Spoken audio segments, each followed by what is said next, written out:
Hello students, આપણે last વિડીયોથી basic mathematics જે તમારો સબ્જેક્ટ છે એની અંદર આપણે ચેપ્ટર નંબર 1 યુનિટ નંબર 1 ચાલુ કર્યું હતું. એનું નામ છે लॉगरिदम मीन्स लघुगणक. ओके, सो हमने प्रीवियस वीडियो में क्या देखा था, मैंने बताया था कि एक सिलेबस बताया था पूरा सब्जेक्ट का, कौन से चैप्टर में से कितने मार्क्स का आता है, ओके किसका ज़्यादा इम्पोर्टेंस है उसके लिए बात की थी. बाद में किस तरह से एग्ज़ाम की पैटर्न होती है, कितने मार्क्स की एग्ज़ाम होती है, उसके बारे में हमने डिस्कस किया था. एंड देन हमने ये जो चैप्टर स्टार्ट किया था उसमें हमने सिंपल एक पॉइंट देखा था कि ये जो लघु गणक जे है, ओके ये जो लॉगरिदम है उसका इम्पोर्टेंस क्या है, उसकी ज़रूरत कहाँ पे पड़ती है, कहाँ पे हम उनका यूज़ करते हैं. तो एक बहुत अच्छा ये हमने जो है स्टार्टिंग में ये एग्जांपल जो है एकदम सिंपल तरीके से समझाया था, वो हमने देखा था, राइट. सो आज है हम देखेंगे उसकी डेफिनेशन, लघु गणक की व्याख्या. सो यहाँ पे जो इम्पोर्टेंट थिंग हमें याद रखनी है ना, वही मैं आपको बताऊँगा और वही आपके लिए यूज़फुल होगी, राइट. सो वो अच्छी तरह से करना है. सो यहाँ पे क्या लिखा है कि इफ़ a⁻m = b, કે જો એની m ઘાત ઇક્વલ ટુ શું છે, b છે, બરાબર છે. આને શું કહેવાય છે, એક્સપોનેન્શિયલ ફોર્મ કહેવાય છે. આ જે લખ્યું છે ને એને, બરાબર છે. હવે વેર કે અહીંયા આ જે બધી વસ્તુ છે એ છે, બી છે, એ બધું શું છે એને આપણે ડિફાઇન કરવાનું છે. કે જ્યાં એ શું છે, एम एम ये जो घात में है, पावर में, वो क्या है, m बिलोंग्स टू r. અને કેવી રીતે વંચાય છે, m बिलोंग्स टू r. अब ये r का मतलब क्या है, सेट ऑफ रियल नंबर, बराबर છે. मतलब આપણે કહીએ છીએ ને ગણ, રિયલ નંબર મીન્સ વાસ્તવિક સંખ્યાનો ગણ છે. સો m જે છે ને સ્મોલ m એ કોઈ પણ વાસ્તવિક સંખ્યા હોઈ શકે. Okay, any real number.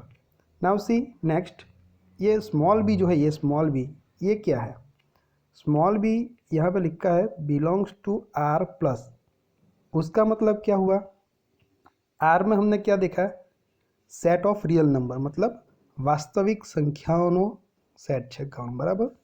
અને આ आर प्लस નો मतलब positive real number. Real number ये आर है, मतलब रियल नंबर तो है ही, लेकिन ये प्लस है, उसका मतलब क्या होता है, पॉजिटिव रियल नंबर, बराबर. એટલે વાસ્તવિક સંખ્યા તો છે જ બી, પણ કેવી હોવી જોઈએ, ધન વાસ્તવિક સંખ્યા. સમજ પડી. સો આ બી કેવો હોવો જોઈએ, તો ધન વાસ્તવિક સંખ્યા. એમ કોઈ પણ વાસ્તવિક સંખ્યા હોય તો ચાલશે, બરાબર. અને ए मोस्ट इम्पोर्टेंट, ए जो है उसमें क्या लिखा है देखो, मैं आपको बताता हूँ. ए बिलोंग्स टू आर प्लस, मतलब धन वास्तविक संख्या, रियल पॉजिटिव नंबर होना चाहिए, माइनस ये क्या लिखा है, सेट में 1 लिखा है, मतलब 1 के अलावा, खबर पड़ी, धन वास्तविक संख्या होवी જોઈએ ए, परंतु 1 ना होवो જોઈએ એમાં પણ. 2 3 4 કોઈ પણ હશે તો ચાલશે, પણ 1 હોવો જોઈએ નહીં. અને કેવા હોવો જોઈએ, બધા real, okay positive real number होना चाहिए, धन वास्तविक संख्या અને એ પણ એક વગરની, 1 વગરની, બરાબર. તો સમજ પડી શું શું હોવું જોઈએ. તો હું તમને પાછો રિવિઝન કરાવું છું. આ જે m છે આ રીતના a⁻m = b, ये एक्सपोनेंशियल फॉर्म में है, उसको हमें लॉग में लिखना है, लेकिन मैं बाद में बताता हूँ. m जो है वो कोई भी रियल वैल्यू होनी चाहिए, वास्तविक संख्या. b जो है वो क्या होगी, आर प्लस, मतलब धन वास्तविक संख्या, ओके पॉजिटिव रियल नंबर. और ए जो है वो पॉजिटिव रियल नंबर ही होगा, लेकिन 1 उसमें आएगा नहीं, इसका मतलब है. ओके, चलो तो हम आगे बढ़ते हैं. अब देखो सिंपल हमें याद क्या रखना है, यहाँ तक तो हमने देख लिया कि जो आ होय तो then m is said to be logarithm of the number b to the base a.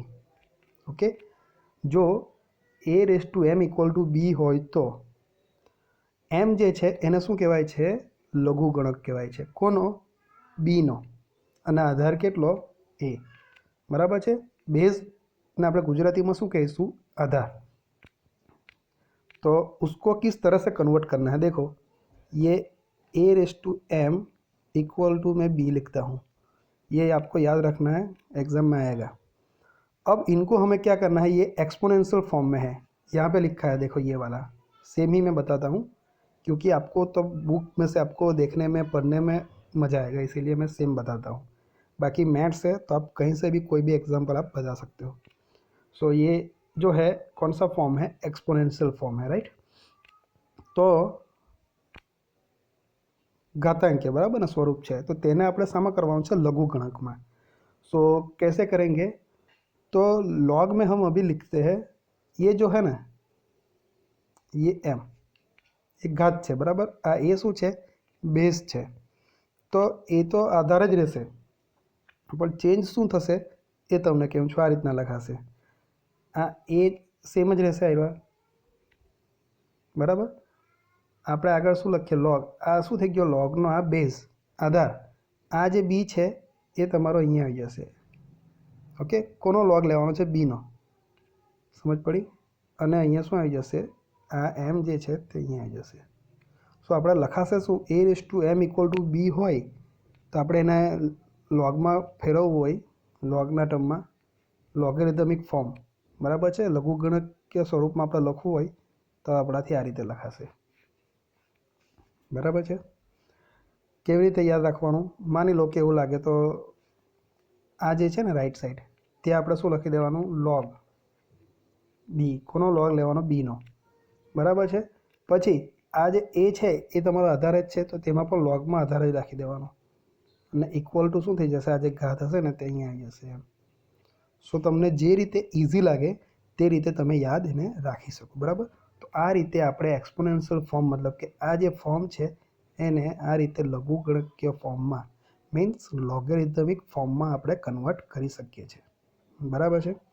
चलो, तो देखो यहाँ पे और एक एग्जांपल दिया है, 2/3 इक्वल टू 8. ओके, देखो ये 2/3 2 ની 3 ઘાત ઇક્વલ ટુ કેટલા છે? 8. આ એક એક્સપોનેન્શિયલ ફોર્મ થઈ ગયું. એને આપણે લખવું હોય તો શું લખાશે? આ બેને ચેન્જ કરવાના રહેશે, આ બેને. સિમ્પલ मैं તમને बताऊँ છું. जो હું સેમ લખી દઉં છું બરાબર. આ 2 ઇક્વલ ટુ આટલું હું લખી દઉં છું. પછી આગળ શું લખી દઉં છું? લોગ. બરાબર. ચાલો એક કામ કરીએ છીએ, કેવી રીતે કરીએ? ઇક્વલ ટુ આ 8 લખું છું, આ 2 ને હું થોડા નીચે લખું છું. બરાબર. સેમ વસ્તુ લખી છે મેં. બરાબર. ક્યાં તો પછી એવી રીતના કરીએ, બંનેને સાથે ચાલુ કરીએ કે તમને કયું ઇઝી રહેશે તે રીતના હું તમને બતાવું છું. આ 8 ये 8 ને હું લખું છું આ રીતના, ઇક્વલ કાઢી નાખ્યા, એની નીચે શું લખી દઉં? મેં થોડો નીચેથી 2 લખી દઉં છું ને અહીંયા શું એડ કરી દઉં? લોગ. બાકી શું રહ્યું? તો ઇક્વલ ટુ આવી જશે. 3 રહ્યો ને ઘાત, તો અહીંયા આવી જશે. તો આપણું આવી ગયું લોગેરિધમિક ફોર્મ. ઓકે, સો આવી ગયું. આને આપણે 2/3 ઇક્વલ ટુ 8 જે છે, 2 ની 3 ઘાત બરાબર 8, તો તેને આપણે લઘુગણકમાં ફેરવવું હોય લોગેરિધમિક ફોર્મમાં, તો આપણાથી શું લખાશે? આ રીતે. હવે આને આપણે વાંચવું હોય તો કેવી રીતે વંચાય? ओके, तो शू वंचाशे? लॉग किसका है? ये 8 का. Log 8 to the base 2 is equal to 3. बराबर है. लॉग कोनो લે છે? 8 નો. आधार કેટલો છે આપણો? બેઝ 2. એટલે આપણે એને આ રીતે બોલવાનું, log 8 two the base 2. Two the base એટલે આધાર કેટલો છે? 2 ઇઝ ઇક્વલ ટુ, મતલબ આના ઇક્વલ ટુ કેટલા છે? 3. ઓકે, સો આ રીતના આપણે કરવું હોય તો કરાશે. બરાબર. જો અહીં એક ફિગર આપી છે, તેમાં એકદમ વ્યવસ્થિત રીતે તમને સિમ્પલ રીતે તમને બતાવ્યું છે કેવી રીતે આપણે કરવાનું તે. ઓકે, સો આ જે બેઝ છે એ અહીંયા પણ શું રહેશે? બેઝ જ રહેશે. ખાલી જે ઘાત હોય ને તે ઇક્વલના જમણી બાજુ જતી રહેશે, અને જે જમણી બાજુ હોય તે આપણી શું આવી જશે? ઘાતમાં આવી જશે, અને આગળ શું આવશે? આપણો લોગ. બરાબર. એટલે મેં જે તમને બતાવ્યું એ જ છે, તો તમે આ ફિગરમાંથી પણ તમે આરામથી એને समझी सको छो। बराबर है। ओके, चलो तो ये स्टैंडर्ड फॉर्म में हम लिखेंगे a⁻m = b। उसका लॉग क्या लिखेंगे, ये b जो है b का लॉग हो जाएगा। सो लॉग b, ये बेस a तो a ही रहेगा, इक्वल टू क्या आ जाएगा m। तो उसको कैसे पढ़ेंगे, કેવી રીતે વાંચીશું, log કોનો b નો, log b to the base a, આધાર કેટલો છે a, इक्वल टू m। इसको इस तरह से पढ़ा जाता है, राइट। नहीं आता है तो कोई टेंशन नहीं, लिखना आना चाहिए, ये कन्वर्ट करना आना चाहिए, बस ये इम्पोर्टेंट है। ये जो बताया है ना ये फिगर, बस इतना इम्पोर्टेंट है, यानी। चलो तो हम अभी नेक्स्ट पेज पे मूव होते हैं। देखो ये नेक्स्ट पेज है। और एक बात बताना भूल गया मैं कि आप, ये मेरे पास एक बुक है, मुझे लगा कि इसमें से आपको इजी होगा समझने में, थोड़ा इजी रहेगा, इसीलिए मैं ये बता रहा हूँ। और भी पब्लिकेशन की बुक है तो वो भी मैं आपको सेंड करूँगा, राइट। या तो आप कहीं से भी टॉपिक को सर्च करके भी आप कर सकते हो, प्रैक्टिस करनी हो तो। ओके, जैसे बुक में, ये बुक में लिखा है ऐसे ही लिखना है, ऐसा कुछ नहीं है। रूल्स जो है मैथ्स के वो सभी जगह पे सेम ही रहेंगे। सो यहाँ पे ये बहुत सारे एग्जाम्पल दिए हैं, देखो। हाँ, ये जो अभी हमने किया ना, मैं आपको एक बताता हूँ। एक्सपोनेंशियल फॉर्म मतलब जो घातांकीय स्वरूपમાં જે છે એ બધા અહીંયા આપ્યા છે, उसको हमें क्या करना है, લોગેરિધમિક ફોર્મ में, मतलब લઘુગણક के સ્વરૂપમાં આપણે એને લખવાના છે। અત્યારે જે આપણે જોયું એ જ છે। તો કેવી રીતે લખાશે તો હું તમને એક એક્ઝામ્પલ આપું, બાકી તમે પ્રેક્ટિસ કરજો, બરાબર। એક ને એક વસ્તુ જ પછી આપણે વારંવાર કરવાની પણ ઠીક ના રહેશે, ખોટો ટાઈમ આપણો વેસ્ટ થશે, બરાબર। તો આ શું છે 10⁻³ = 1000। तो उसको लिखना है तो कैसे लिखेंगे, तो ये जो राइट साइड होता है ना उसका लॉग ले लेंगे, log 1000, पता चला, जो राइट साइड है ना उनका। और यहाँ पे बेस क्या है 10³ में 10⁻³ में आधार कयो कहेवाय 10 कहेवाय, तो तेने अहींया लॉगनी नीचे अहींया आधार में लखी देवानुं, बराबर। इक्वल आ जे घात है तेने इक्वल लखी देवानुं 3। तो जो आंसर आई गयो आपणो, बराबर है, एकदम इजी है, लखाशे आ रीतना, बराबर ने, आवड़शे ने बधाने। तो एकदम सिंपल रीते मैं जो तमने बताव्युं ए रीते ज पाछो पण हूँ तमने एक बार बताऊँ छूँ। आने लखवुं होय तो आपणे सिंपल तरीके से कैसे याद रखना है, ये 1000 है, उसका लॉग ले लो, 1000 का यहाँ पे मैं लिख लेता हूँ लॉग। अब देखो यहाँ पे ये बेस कौन सा है 10 है, तो उसको यहाँ पे लॉग का बेस ले लो 10, और ये जो पावर में है वो इक्वल टू आ जाएगा =3। तो ये आंसर आ गया। सो इसी तरह से आप क्या करना, ये जो सब कुछ जो दिया है ना यहाँ पे बहुत सारे है, 4 to 5 एग्जाम्पल दिए है, बस उसको करना। ये एग्ज़ाम में नहीं आता है एक्चुअली, लेकिन हमें ये पता होना चाहिए कैसे करना है। मे बी 1 मार्क का जो MCQ आता है, मल्टीपल चॉइस क्वेश्चन, उसमें आ सकता है, राइट। चलो तो हम अभी आगे बढ़ते हैं, टाइप्स ऑफ लॉगरिथम। सो यहाँ पे आपको ये सब कुछ नहीं करना है, सब कुछ याद नहीं रहेगा तो चलेगा, लेकिन जो टाइप है उसको किस तरह से हम लिखते हैं, किस तरह से उसको डिनोटेट करते हैं, बराबर, केवी रीते આપણે એને रिप्रेजेंट કરીએ છીએ એ વસ્તુ આપણે યાદ રાખવાની। सो मेनली 2 टाइप के लॉगरिथम आते हैं। कौन सा है, पहला ये कॉमन लॉगरिथम और दूसरा है नेचुरल लॉगरिथम। सो हम लिखते हैं ना, कोई बुक में ऐसा लिखा होगा, देखो लॉग कुछ भी यहाँ पे मैं ले लेता हूँ x, कोई बुक में ये होगा ln(x), समझ में आ रहा है इसका मतलब। ये क्या लिखा है, दोनों लॉगरिथम ही है, लेकिन यहाँ पे LOG लिखा है देखो, और यहाँ पे क्या लिखा है ln। सो ये LOG वाला है ना, ये वो एक्चुअली क्या है, कॉमन लॉगरिथम है। कॉमन लॉगरिथम को हम इस तरह से उसको डिनोटेट करते हैं, बराबर, मतलब आ रीते આપણે આ સ્વરૂપમાં એને બતાવીએ છીએ, ખાલી बतावવાની રીત अलग છે। અને નેચરલ લોગેરિધમ હોય તો આપણે શું બતાવીએ, કેવી રીતે, ln, આ x નું આપણે કરવાનું છે log, બરાબર। अब दूसरा जो इम्पोर्टेंट है वो आपको याद रखना है कि कॉमन लोगरिथम जो होता है उसके अंदर जो बेस होता है आधार, वो क्या होता है 10, और नेचुरल लोगरिथम जो होता है उसके अंदर जो बेस है वो क्या होता है e।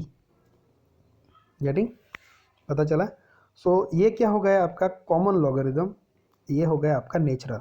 डिफरेंस कहाँ पे है, डिफरेंस ये है, लॉग यहाँ पे है, यहाँ पे ln, यहाँ पे 10 है आधार बेस, यहाँ पे क्या है, ई है। बस इतना याद रखो, और कुछ याद रखने की ज़रूरत है नहीं। पता चला? ओके, अब मैं आपको एक बताता हूँ इम्पोर्टेंट थिंग। ये 2 पॉइंट जो है ना आपको अच्छी तरह से याद रखना है। We can not obtain logarithm of zero and negative real number.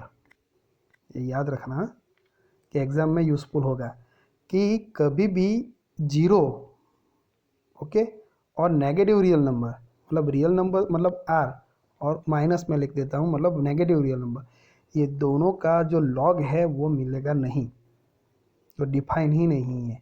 पता चला?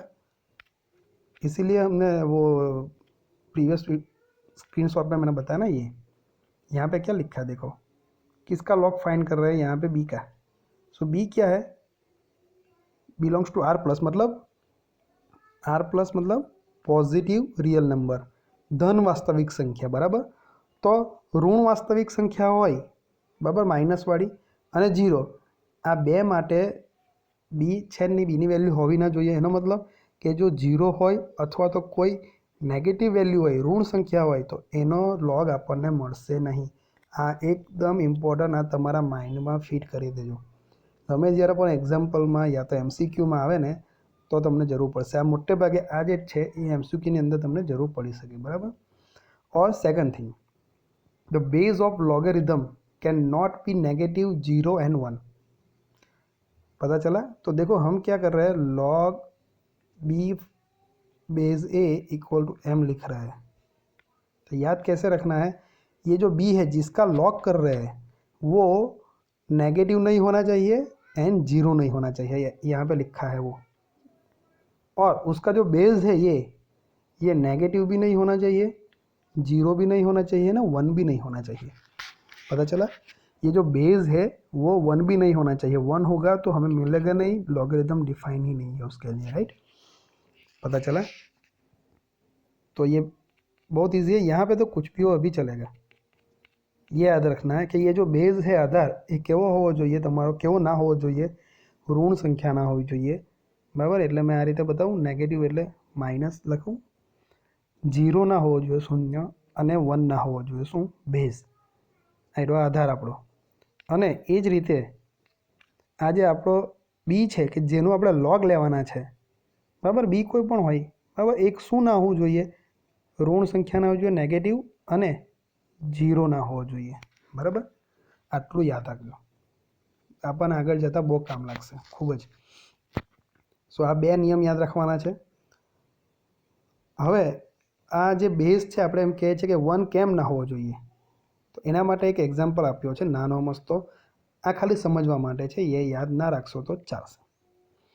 देखो यहाँ पे क्या लिखा है, 1 क्यूब लिखा है, 1 क्यूब इक्वल टू क्या है, 1, और दूसरा क्या है 1/5 इक्वल टू 1। अब दोनों को हम क्या करते हैं, लॉग में कन्वर्ट कर देते हैं। तो लॉग में क्या लिखेंगे, लॉग किसका आएगा, 1, बेस 1 होगा, और इक्वल टू क्या आ जाएगा, 3 आ जाएगा। यहाँ पे भी लॉग 1 लॉगना स्वरूप में लिखे तो 1 इक्वल टू क्या आ जाएगा, 5। अब देखो यहाँ पे लिखा है ना, logarithm of a number with base A equal to 1 is not defined, बराबर। ये हमने अभी अभी बोला कि ये बेस जो होता है ये 1 होना चाहिए, नहीं, 1 के लिए डिफाइन ही नहीं है। गेटिंग? पता चला? सो ये 3 भी नहीं आएगा आंसर, ये 5 भी अभी नहीं आएगा आंसर, ओके। सो ए की वैल्यू जो है ना वो नॉट इक्वल टू 1 होनी चाहिए। पता चला? क्योंकि देखो ये सेम है, देखो यहाँ पे ये लेफ्ट साइड, लेकिन यहाँ पे 3 आया आंसर, एक बार 5 आया। अभी मैं 1/7 लिखूँ तो यहाँ पे क्या आएगा, इक्वल टू 1 होगा, तो log 1 बेस 1 इक्वल टू क्या आ जाएगा, 7। तो देखो ये लेफ्ट साइड जो है वो सेम ही है ये, लेकिन आंसर राइट साइड अलग अलग आ रहा है, डिफरेंट आ रहा है।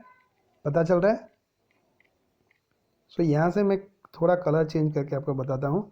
देखो यहाँ पे क्या है, log 1 टू द बेस 1, और यहाँ पे भी क्या है, log 1 टू द 1 बेस 1। दोनों कैसे है, सेम है, तो आंसर भी यहाँ पे सेम आना चाहिए। एक बार क्या है 3n, एक बार क्या है 5 है, राइट। सो हम बोल सकते हैं यहाँ से कि जो लॉगरिदम का जो बेस होता है उसको हम किससे लिखते हैं, ए से अभी बताया ना, बेस होता है वो 1 नहीं होता है, उसके लिए डिफाइन नहीं है, पता चला। सो ये बात अच्छी तरह से आपको याद रखनी है, बस याद रखना है। सो जिसका लॉग ले रहे हैं लॉग बी, ये वो नेगेटिव एन जीरो नहीं होना चाहिए, और यहाँ पे जो बेस आता है वो नेगेटिव भी नहीं होना चाहिए, जीरो भी एन 1 भी नहीं होना चाहिए। बस इतना याद रखो, बाकी का जो है वो हम नेक्स्ट टाइम देखेंगे, या तो अभी आपको बता देता हूँ। ये जो हमने देखा ना बस वही है। देखो ये 3:0, थोड़ा मैं आपको जूम करके बताता हूँ। ये 3:0 इक्वल टू क्या आंसर है, एक बात याद रखना, किसी का भी पावर घात કોઈનો પણ ઘાત તમારી 0 હોય તો આન્સર કેટલો આવશે, 1 આવશે, બરાબર છે। सो 3:0 का आंसर हम 1 लिखते हैं, लेकिन कैसे आता है, तो इनको हम लॉग में लिखते हैं तो क्या लिखेंगे, ये 1 है उसका लॉग ले लेंगे, log 1। तो यहाँ पे 3 बेस है तो यहाँ पे 3 लिखे दे, और ये जो 0 घात है वो यहाँ पे आ जाएगी। तो इसको हम इस तरह से लिख सकते हैं, log 1 to the base 3 equal to 0, right. तो देखो आंसर क्या है हमारा 0, उसकी जगह पे हम ये लेते हैं तो यहाँ पे क्या लिखे हैं, log 1 to the base 5, उसका भी आंसर क्या आता है, 0 आता है। मतलब log 1 का जो आंसर है, याद रखना ये भी इम्पोर्टेंट है, ये जो 1 का log जो है वो ऑलवेज क्या आएगा, 0 आएगा। यहाँ पे बेस कोई भी हो, 3 हो, 5 हो, 10 हो, 100 हो, 1000 हो, यहाँ पे आधार बराबर છે, logનો આધાર તમારો કોઈ પણ હોય જે ડિફાઇન થાય છે એ વેલ્યુ, બરાબર। પણ આ 1 जो હોય છે, 1નો જો log લેવાનો હોય તો એ આધાર ગમે જે હોય આન્સર કેટલો આવશે, તમારો 0 જ આવશે। સો આ વાત ખાસ યાદ રાખજો, ओके। सो यहाँ पे लिखा है देखो, log 1 to the base a equal to 0 if a not equal to 1, मतलब बेस जो है एक a, हमारा आधार जो है वो 1 नहीं होना चाहिए। वो तो ऑलरेडी हमने देखा ही है पहले कि जो log का जो आधार रहता है बेस, वो क्या नहीं होना चाहिए, तो 1 नहीं होना चाहिए, नेगेटिव नहीं होना चाहिए, 0 नहीं होना चाहिए, राइट। वो तो है ही। उसके अलावा a की वैल्यू कोई भी होगी आपकी, a की वैल्यू यहाँ पे कोई भी होगी, लेकिन 1 का लॉग कर रहे हैं ना, तो 1 का लॉग कितना आता है, 0 ही आता है। ये सबसे ज़्यादा इम्पोर्टेंट क्वेश्चन है IMP MCQ के लिए, राइट। समझ में आया। मल्टीपल चॉइस क्वेश्चन जो आता है 1 मार्क में, बस उसमें ऐसे ही देते हैं, क्वेश्चन पूछते हैं log 1, यहाँ पे लिख देते हैं 1000, तो हम कुछ ना कुछ करते हैं, लेकिन ये यहाँ पे कुछ भी हो आंसर क्या आएगा हमारा, 1 का लॉग जो है वो 0 ही आता है ऑलवेज। तो ये इम्पोर्टेंट मोस्ट IMP क्वेश्चन है MCQ के लिए, राइट, ओके। सो यहाँ तक हमने देखा, अभी वीडियो लंबा हो जाएगा, इसीलिए नेक्स्ट जो है वो हम नेक्स्ट जो ये थोड़े बहुत जो फंडामेंटल लॉज है वो, और क्या क्या जो इम्पोर्टेंट टर्म याद रखने हैं वो हम नेक्स्ट टाइम देखेंगे। उसके बाद हम एग्जाम्पल कैलकुलेट करेंगे।